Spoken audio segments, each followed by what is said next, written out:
والی جو پسلی تھی اس کے نیچے سے اللہ نے اسے پیدا فرمایا. لیکن کس طرح پیدا کیا ہے؟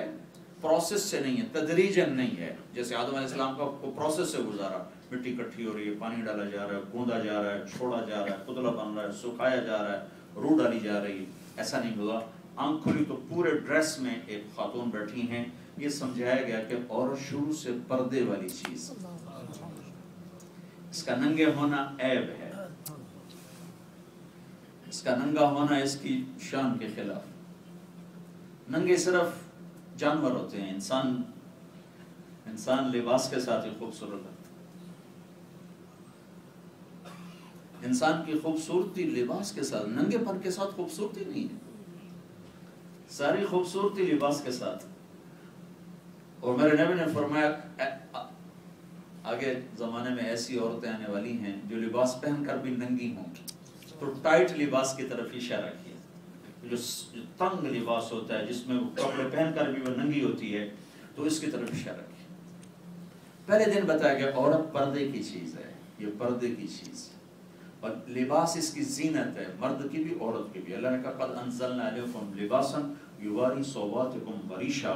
میرے بندو میں نے تمہیں لباس دیا ہے، یہ دو کام کرتا ہے. ایک تمہارے جسم کو چھپاتا ہے، ایک تمہیں خوبصورت بناتا ہے. تو کسی بھی مرد عورت کی خوبصورتی وہ لباس میں ہے، وہ لباس کو مختصر کرنے میں نہیں ہے. جتنا لباس مختصر اور چھوٹا ہوتا جائے گا اور ننگا پن بڑھتا جائے گا، خوبصورتی ختم ہوتی جائے گی، کشش ختم ہوتی جائے گی. بنانے والے نے جیسے ڈیزائن کیا ہے ویسے کرو گے تو کامیابی ہے، ورنہ ہلاکت ہی ہلاکت. پہلے دن سے اس کو پردے میں رکھا. پھر ایک اور بات ساتھ اضافے کے طور پر بتاتا ہوں کہ اللہ تعالیٰ نے پورے قرآن میں سوائے حضرت مریم علیہ السلام کے اور کسی عورت کا نام ذکر نہیں کیا. پورے قرآن میں نے اول تا آخر کئی دفعہ اس کو دیکھ کر میں آپ سے عرض کر رہا ہوں، پورے قرآن میں اللہ تعالیٰ نے حضرت مریم کے سوا کسی عورت کا نام نہیں ذکر کیا. اور حضرت مریم کا نام اس لیے ذکر کرنا پڑا کہ بہت سے لوگوں نے حضرت مریم کے بیٹے عیسیٰ علیہ السلام کو اللہ کا بیٹا کہہ دیا. وہ کہنے لگے وقالت النصارى المسیح ابن اللہ. بہت سے لوگ کہنے لگے کہ عیسیٰ وہ اللہ کا بیٹا ہے. تو اللہ تعالیٰ نے اس اعتراض کو صاف کرتے ہوئے فرمایا نہیں، ذالک عیسیٰ ابن مریم، یہ مریم کا بیٹا ہے، میرا بیٹا نہیں ہے. اس عیب کو دھونے کے لیے اللہ نے حضرت مریم کا نام لیا ہے، باقی کسی عورت کا نام نہیں لیا، نہ کسی اچھی عورت کا نہ کسی بری عورت کا. فرعون کی بیوی کا نام آسیہ ہے، اللہ قرآن میں منشن کر سکتا تھا لیکن کہا امرأۃ فرعون. اور وہ مصر کے گورنر کی بیوی بری عورت ہے، اللہ اس کا نام کہہ سکتا تھا زلیخا، اللہ نے کہا امرأۃ العزیز. نہ کسی اچھی عورت کا نام لیا نہ کسی بری عورت کا نام لیا. تو یہ اشارہ ہے کہ عورت کا تو نام بھی چھپانے کی چیز.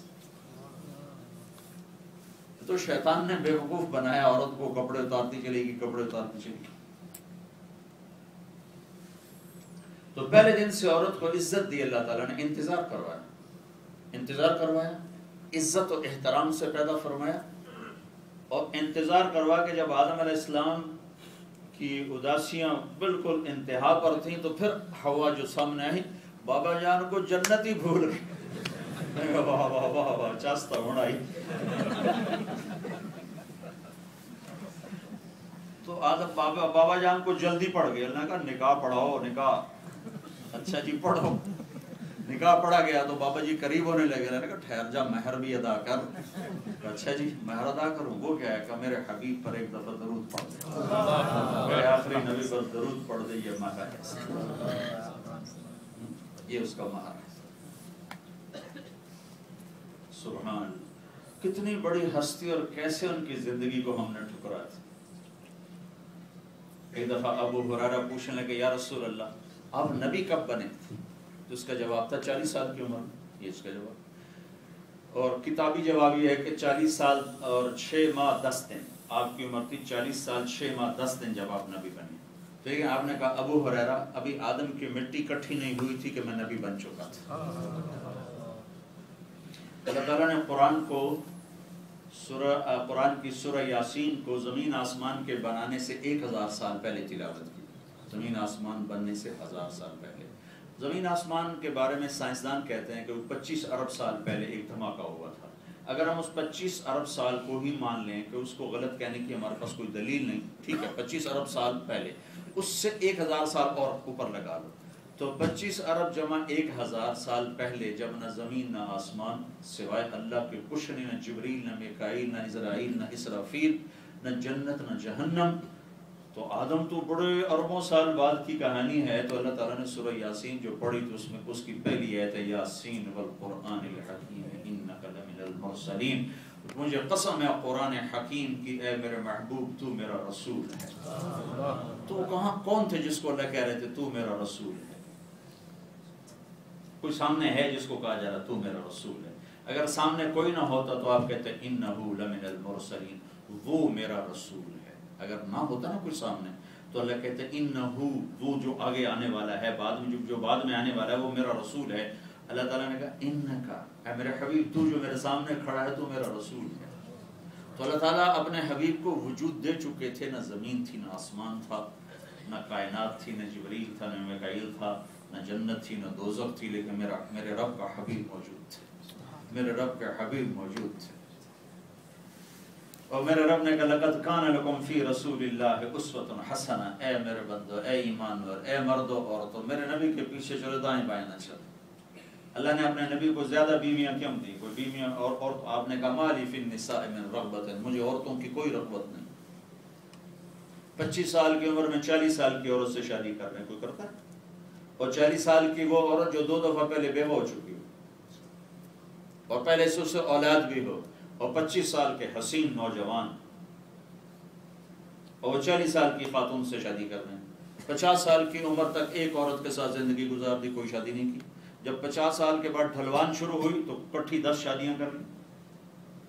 10 سال کے عرصے میں 10 شادیاں کی.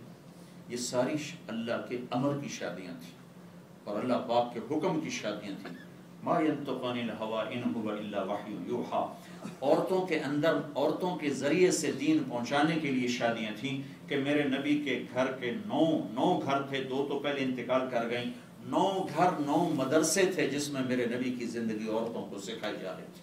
کیونکہ اللہ کے نبی اتنے فارغ نہیں تھے کہ عورتوں کو زیادہ وقت دے سکتے، تو پورا عالم سامنے تھا، تو آپ کو شادیاں زیادہ کروائی گئیں. اور آپ ہر بیوی کے پاس آپ 9ویں دن آتے ہیں، 1 دن کے لیے. 9 بیویاں ہیں، 9 دن کے بعد ایک کی باری. 8 دن وہ خاتون فارغ ہیں، تو 8 دن وہ کیا کرتی ہیں؟ آنے والی عورتوں کے لیے وہ پورا مدرسہ ہے، جیسے یہاں یہ مدرسہ بنا ہوا ہے. تو میرے نبی کے گھر 8-9 گھر سارے کے سارے عورتوں کو زندگی بتانے سمجھانے کے لیے مدرسہ تھے، اور عورتوں کو آگے پیغام پہنچانے کے لیے وہ مدرسہ تھے، نہ کہ میرے نبی کے شوق کی وہ شادیاں تھیں. وہ سب اللہ کے امر کی شادیاں تھیں. تو عورت کے مقام کو اوپر لے کر گئے آپ. حقیر سمجھی جاتی تھی، 10 دفعہ طلاق دیتے تھے، پھر رجوع کر لیتے تھے، 20 دفعہ طلاق دیتے تھے، پھر رجوع کر لیتے تھے. عورت کی عزت کے لیے اللہ نے 3 کے بعد کہا اب تیری سزا ہے کہ تو اس کی طرف رجوع نہیں کر سکتا. یہ بھی عورت کو احترام دیا گیا کہ تیری اب سزا ہے کہ اب تو اس کی طرف رجوع نہیں کر سکتا ہے، کہ تو نے اس کی ناقدری کی ہے، لہذا اب یہ تیرے اوپر حرام ہے. تو اس کو چونکہ بیٹی کا ہونا عیب سمجھا جاتا تو ہم بیٹی سے شروع کیا کہ جس گھر میں بیٹی پیدا ہو بیٹا نہ ہو. تو آج بھی اس کو عیب سمجھا جاتا ہے، برا سمجھا جاتا ہے. کتنی بچیوں بیچاریوں کو طلاق ہو گئی کہ تب بچیاں ہی جمی جاتی. کتنے ظلم و ستم کے واقعات سن میرا تو کلیجہ ہی پک گیا. تو اللہ کے نبی نے کہا جس گھر میں بیٹی پیدا ہو، پہلی بیٹی ہو، بیٹا نہ ہو، اور وہ باپ بھی برا نہ منائے، ماں بھی برا نہ منائے، یہ شرط ہے کہ برا نہ منائے، خوشی کا اظہار کرے. تو آسمان سے ایک فرشتہ اترتا ہے جس کے سبز پر ہوتے ہیں، وہ ان کے اوپر پھیلا دیتا ہے، اور بچی اور بچی کی ماں سے کہتا ہے کہ تو بھی کمزور ہے، اور جس کو تم نے جنا ہے وہ بھی کمزور ہے، جو تم دونوں پہ خرچ کرے گا اللہ اس کی مدد کرے گا. تو ان کو یہ ذہن کھرچا کہ عورت کوئی ایسے نفرت کی چیز نہیں ہے. پھر آپ نے تم 10 بچوں کی کوئی شادی کرے، کوئی جنت کا وعدہ نہیں. 10 بیٹوں کی شادی کی، کوئی جنت کا وعدہ نہیں. آپ نے فرمایا جو 3 بچیوں کی شادی کر دے، ان کو پال پوس کے پروان چڑھا کے شادی کر دے، تو جنت میں میرے ساتھ ایسے ہوگا، یوں 2 انگلیوں کو ملا. اب یہ ذہن بنایا جا رہا ہے کہ عورت عزت کی چیز. پھر وہ ایک شخص نے کہا یا رسول اللہ اگر 3 بیٹیاں نہ ہوں 2 ہوں جی تیسری کا چکر یا کوئی نہ، تو آپ نے کہا جو 2 کی شادی کر دے وہ جنت میں میرے ساتھ ایسے ہوگا۔ اللہ بھلا کرے، ایک اور صحابی کو انہوں نے عرض کیا یا رسول اللہ اگر کوئی ایک دوسری کوئی نہ ہو تو پھر وہ کیا کرے؟ تو آپ نے کہا جو ایک بچی کی ڈولی اٹھا دے گا وہ جنت میں میرے ساتھ ایسے ہوگا۔ تو آپ 10 بچوں کی شادی کرو، اجر ہے، ثواب ہے، وعدہ کوئی نہیں کسی چیز کا، لیکن آپ ایک بیٹی کی ڈولی اٹھا دو تو اللہ تعالیٰ کے نبی فرمایا جنت میں میرے ساتھ یوں ہو جائے گا۔ اچھا کسی کے پاس بیٹیاں ہیں، بہن کوئی اپنا بہن ہے بیٹی کوئی نہیں، تو وہ تو اس سے محروم ہو گیا۔ تو اللہ تعالیٰ نے فرمایا جس کو اللہ نے 2 بہنیں دی، 2 بہنیں دیا، بیٹیاں نہیں ہوئی بہنیں ہیں، کئیوں کو اللہ نہیں دیتا بیٹی، بیٹی ہوتی، تو آپ نے دوسری طرف سے اس کو کور کیا، جس کو اللہ نے 2 بہنیں دی اور اس نے بھائی ہو کر باپ کا ہاتھ رکھا، آئے ہائے ہائے، پورے پاکستان میں بہنوں کو وراثت میں کوئی حصہ نہیں ملتا، سارا بھائی کھا جاتا ہو جاتا۔ ہمارے ذمہ دار تو بڑا ظلم کرتے، زبردستی انگوٹھے لگوا کے زمینیں اپنے نام کروا لیتے۔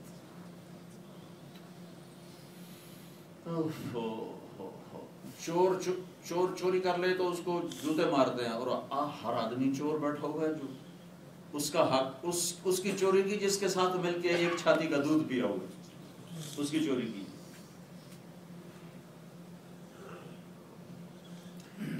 تو ایسے ہی روٹی حرام ہو جاتی ہے، جیسے چوری کر کی روٹی حرام ہے، جیسے سود کی روٹی حرام ہے، جیسے جوئے کی کمائی حرام ہے، ایسی وہ کمائی بھی حرام ہے جب تم کوئی اپنی بہن کو حق نہیں دیتا ہے باپ کی وراثت، اپنی کمائی نہیں، باپ کی وراثت، باپ سے یا ماں سے جو حصہ آ رہا ہے وہ 1 روپیہ بھی ہے تو بہن کے اوپر کے ہاتھ میں رکھنا۔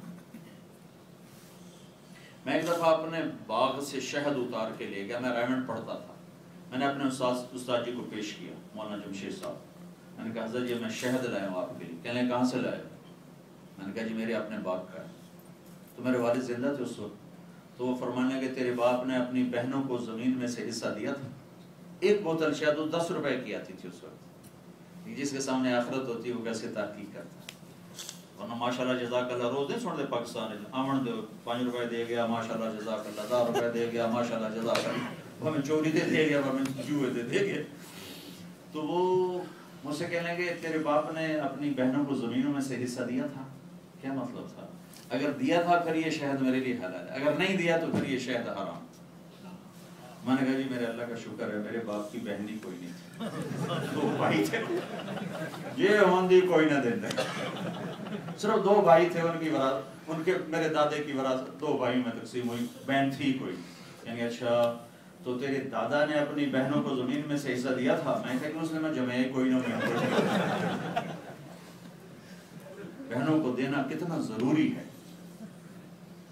اللہ نے وراثت میں عورت کا ذکر پہلے کیا، مرد کا بعد میں، للذکر مثل حظ الانثیین، مردوں کو کتنا دینا چاہیے؟ قرآن نے یہ سوال اٹھایا، یہ سوال نہیں اٹھایا کہ عورتوں کو کتنا دینا چاہیے، سوال قرآن نے یوں اٹھایا کہ ایک لڑکے کا کتنا حصہ ہے، تو اللہ نے جواب دیا جتنا 2 لڑکیوں کا بنتا ہے اتنا ایک لڑکے کو دیا جائے، چونکہ عرب بھی عورتوں کو حصہ نہیں دیتے تھے، عرب میں بھی یہ تھا، اور ہم ہندوستان میں مسلمانوں ہیں تو ہندو مذہب میں بھی عورت کے لیے کوئی حصہ نہیں ہے، صرف مرد کے لیے، تو وہی ریت چلی آ رہی۔ تو آپ نے فرمایا جس کو اللہ نے 2 بہنیں دی، اس نے ان کو ان کا حق دیا، ان کو پالا پوسا پروان چڑھایا، اور ان کی شادی کی، پھر شادی کے بعد بھی ان پر ہاتھ رکھتا رہا تو جنت اس پہ واجب ہو گئی۔ پھر یہی بیٹی بہن جب بیوی بنتی ہے، جب بیوی کے روپ میں آتی ہے، تو پھر اللہ کے نبی نے فرمایا کہ بہترین مسلمان وہ ہے جو بیوی کے ساتھ اچھا سلوک کرتا ہے، اور میں سب سے اچھا سلوک کرتا ہوں اپنی بیوی کے ساتھ۔ اور آپ نے فرمایا سب سے بہترین نعمت اور دولت وہ نیک بیوی ہے۔ اب یہ بیوی کے روپ کو اللہ تعالیٰ اوپر اٹھا رہے ہیں، وہ ماں کے روپ میں ہو تو اللہ کے نبی نے فرمایا تیری ماں کے قدموں تلے جنت ہے، اور اللہ کے نبی نے فرمایا کاش میری ماں زندہ ہوتی تو میں اس کی ایسی نوکری کرتا، میں عشاء کی نماز کے مصلی پر